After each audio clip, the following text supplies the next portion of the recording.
Hey guys, so I've got this NitroCat 1200K impact wrench. Never really thought about doing a review on this wrench, on this impact, but someone asked if I could. This impact is about 3 years old. So I initially bought this impact because I wanted something a little quieter than the impact I had before. I think it was an Ingersoll, or it could have been a Mac Tools. I don't remember, but it's loud and obnoxious, and these are really quiet, and that's kind of their selling feature. I think it's kind of an ugly impact, honestly, you know, compared to like a $500 Snap-on, you know, or something like that. It's just kind of ugly. I don't really like this kind of design right here. I guess it's kind of supposed to be the cat teeth or whatever, I don't know, but it's kind of ugly. Anyway, that doesn't matter, but I just thought I'd throw that in there. So it's kind of a heavy, it's like over 5 pounds, I believe, so it does get kind of heavy. But what's also cool, not only is it quiet, what's cool about this is that supposedly it has 1,200 foot-pounds of loosening torque. Now I don't think that's accurate, because occasionally I can't break things loose with it, and I know they're not torqued to 1,200 foot-pounds. So this number right here, it doesn't really mean anything. Just being honest, to me it means nothing. But I bought it because it was quiet, and it claims to have this 1,200 foot-pounds loosening torque. Now, while this isn't true, just from experience, this number is not true. It is stronger than a $500 impact wrench. Not every $500 impact wrench. What I mean is, in every shop that I've been at since I've had this wrench, this will break things loose that $500 impacts will not break loose. So I know it's strong, and for the money, you know, for the money and how much loosening torque it actually does have, which I don't know what that number is. I only know what they say, and I know that's not true. So but compared to a $500 Snap-on, $600 Snap-on impact, Mac Tools, Ingersoll Rand, I'll put this thing next to them any day.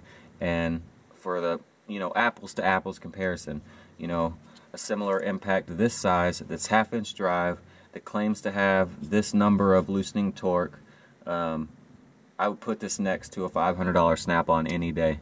Now the Snap-ons look nicer, but this one does better, and it's a lot quieter. So I can't really show you everything about like how great this works, because I'm at home and I only have this little compressor over here, but we are going to show you a little bit. And now, granted, if you can see the size of this compressor that we're using right there, it's not going to show the full strength of this, because the power of this tool depends on the airflow that you have coming to it. So we're not going to get much airflow from that little thing over there. But basically what I want to show you is how quiet the gun is, and hopefully we can catch that on camera. Alright, so I got a little air leak, so hopefully that doesn't distract from the actual noise of this thing. But here it is without a socket, the way it sounds.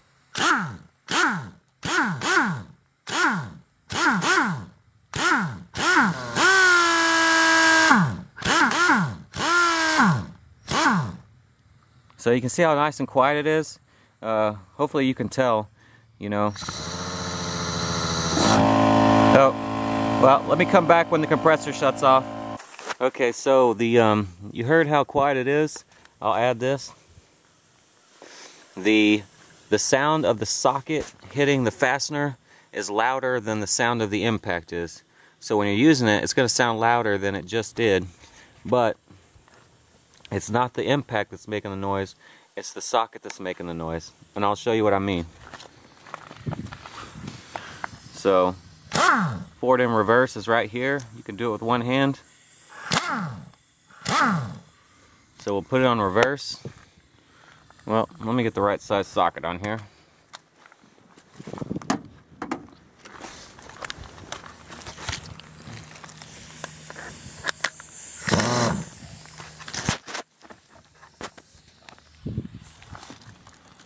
Alright, so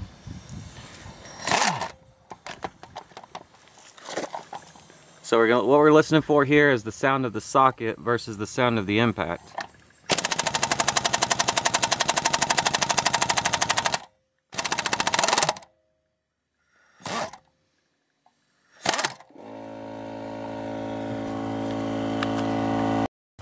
Okay, so you could tell, you should have been able to tell there that the sound of the socket was mostly what you're hearing versus the sound of the impact. Obviously you can hear the impact, but the noise, the bulk of the noise is actually coming from the socket impacting the bolt. Now if you noticed, it seemed like the impact struggled a bit there trying to break that lug nut loose. That wasn't because of the impact, that was just because of that compressor right there. It just doesn't have enough airflow to really make this thing shine. So what I will say is that if you're familiar with any sort of crank bolts or anything like that, you know, which is typically where your impact might not break things loose, I have never had a crank bolt that this thing would not break loose. Never. So when other guns won't break them loose, people will borrow my gun to break them loose. So other people will just have big breaker bars, like specifically yesterday on a Honda. You know, they have that 19mm bolt, and then they have the special tool that you use that you hold with a breaker bar, and you use a breaker bar to break this loose. I own one of those tools. Don't have to use it because this impact will always break it loose. So that's just kind of just something to relate to, like how strong that this impact actually is. So let's listen to it one more time. We'll put a torque stick on here and we'll get that lug nut tightened back up.